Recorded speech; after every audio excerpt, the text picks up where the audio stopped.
This guy just spent $600 on Genshin Impact and blew up his marriage, but honestly, I don't think he went far enough. Bro still has to C6 and triple crown his Fiorina, and throwing away the marriage was just a start.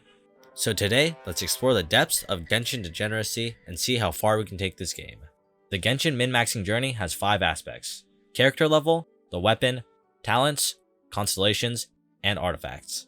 But first, we need to figure out how to even get the character that we want to max out. There's 97 playable characters, but we want a 5-star, because those are worth throwing away a marriage, leaving us with 44 options. The 5 stars in Genshin require a good amount of gambling, and it works like this. Every 3 weeks, there are banners that feature a 5-star character that we can roll for. Every roll, there's a 0.6% chance to get a featured 5-star character, and each roll costs us around $2.50. After running the numbers, it comes out to around 80 spins to get a 5-star, or $200. But wait, since Genshin is actually evil, there's only a 50% chance you even get the character featured on the banner, but they are guaranteed on the next 5-star. So, given the 50% chance to get your character on the first 80 spins, and a 50% chance to get it in 160 spins, the expected number of spins comes out to around 120 for your chosen character. 120 spins at $2.50 per spin, it comes out to around $300 per 5-star. In this case, I'm picking Kazuha, because he's my favorite, and I have his McDonald's meal. Next, we need a weapon. If you thought we were done gambling, it gets even worse, because now we need a spin for the right weapon. The weapon banner works the same way the character banner does, but there's 2 featured 5-star weapons instead of 1 character. And there's actually a 25% chance that the weapon we get isn't even one of the featured ones. So on your first 80 spins, there's a 75% chance to get a featured weapon, and a 50% chance that's the right one. So on your first 80 spins, there's a 37.5% chance you got the right weapon. On spin 160, there's a 23% chance you get it, and since Genshin is nice to us, they will guarantee our weapon on the third 5-star. Putting that all together, it takes an expected about 160 pulls to get our weapon, another $400. One switch in PlayStation later, we finally have the right weapon and character, but we're barely getting started. Now, moving on to maxing out our character, we start with the levels. It takes about 8.3 million XP to get a character up to level 90, but we can't buy XP with money. To farm XP, we need to do these things called ley lines, and now it's a good time to explain the resin system in Genshin Impact. Ley lines, boss fights, and domains, basically all the upgrade materials cost resin. And for about 800 Primo Gems, you can get 360 resin a day, or $6. One XP ley line run costs 20 resin and gets us about 122,000 XP. To get to level 90, that would take us about 69 runs, or $46. Besides XP, we also need gold. For level 90, we need 1.6 million. One gold leyline run gives us about 60,000, and level 90 is about 28 runs or another $20. But wait, you thought it would be that easy just to level up a character? We need to farm this guy about 20 times, this guy about 25 times, and 1800 resin later, our total comes out to be $796. Now, with our level 90 Kazuha, we're ready to max out his weapon, because how could we forget about that? A level 90 weapon costs about 1.1 million gold, and we need to do this domain about 21 times, which is another $15. So at this point, we have our level 90 Kazuha, level 90 Jade Cutter, and our 1 Genshin Impact character is worth about the same as 1 Chrome Hearts hoodie. Next is our talents. That's another 3 million gold, and we need some talent books and boss materials, and we can get that done with another $100. $912 later, we're just getting started. 1 Kazuha, however, is not enough. We need 6 more. You see, the more we roll for a character, we can unlock Constellations, and so 6 more Kazuhas and $1,800 later, we have a C6 level 90 max talent Kazuha. And lastly, rolling for 4 more Jade Cutters actually maxes out our weapon. And now, our Kazuha is worth approximately an early 2000s BMW. Moving on to the final boss of Genshin Impact, the artifacts. There's 5 artifact slots: the flower, feather, circlet, goblet, and sands.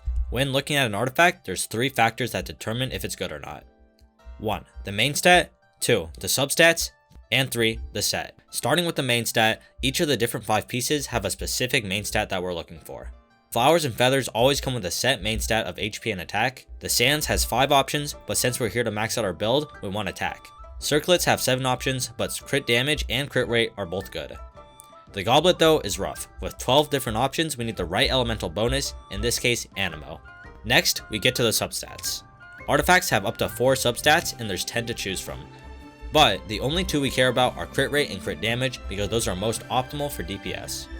Now, artifacts can either start with 3 or 4 substats at level 0, but we're looking for the ones that start with 4 because those give us 1 extra upgrade. Every 4 levels, one of the substats gets randomly upgraded, capping out at level 20. We get 5 upgrades. Given that we have 4 substats to start with, we need 2 of them to be both crit rate and crit damage. And with the 5 upgrades to the stats we get, we want them to all roll into either crit rate or crit damage. Furthermore, when your substats are upgraded, there's an additional 4 different amounts it can be upgraded by, and of course we want the highest value. Putting that all together, we need our artifact to start with 4 substats, 2 of them must be crit rate and crit damage, we must roll into crit 5 times, and each time we need to roll the highest amount. And everything has to have the right main stat. And now we can find the total amount of resin needed for each piece. So there's a 20% chance to get the right slot. Remember, the flower and feather always have the same set main stat, but the sands has a 20% chance to get the right main stat, the goblet 8%, and the circlet 28%. Moving on to the substats, there's a 20% chance to start with 4, a 13% chance that includes both crit rate and crit damage, a 3.1% chance that all 5 rolls go into crit rate and crit damage, and a 0.1% chance that all 5 rolls are the highest possible.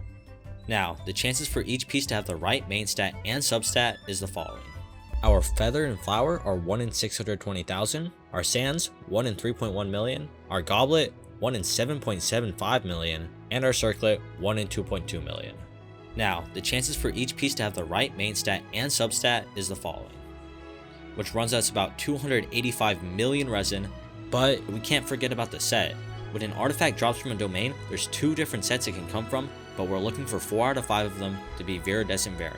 Now, the chance that 4 or more pieces come from the same set is about 19%. Taking our 285 million resin and multiplying it by about 5.2, we get 1.5 billion resin to get everything right. Assuming that one resin costs 2.2 primo gems, this would take us just over 500,000 US dollars to get our artifacts perfect. Now, we have our 4-piece Viridescent, max crit value, 6 constellation, max level and refined jade cutter, max talent, level 90 Kazuha, but we need 3 more for a team, and for the Spiral Abyss, you need 2 teams. And with our $4 million, we could have a mansion, a paddock, a few supercars, or we can beat the hardest Genshin Impact content in about 3 seconds. The choice is yours. Okay, now it might sound like I was hating on Genshin all video, but I actually love this game. So when it dropped during COVID, I remember waking up at 8 AM, muting all my Zoom classes, and clocking in 15 hours on Genshin Impact every single day, for like 3 months straight. And for those 3 months, I literally lived, breathed, and ate Genshin Impact. There was just something so magical about it. The world, the music, the sheer serotonin of pulling a 5-star that hit every time. I got lost in every little detail of this game, and it feels like each piece was crafted with love. And I don't think anything could ever replicate the feeling of playing Genshin for the first time and getting lost in the world, but seriously, I love this game.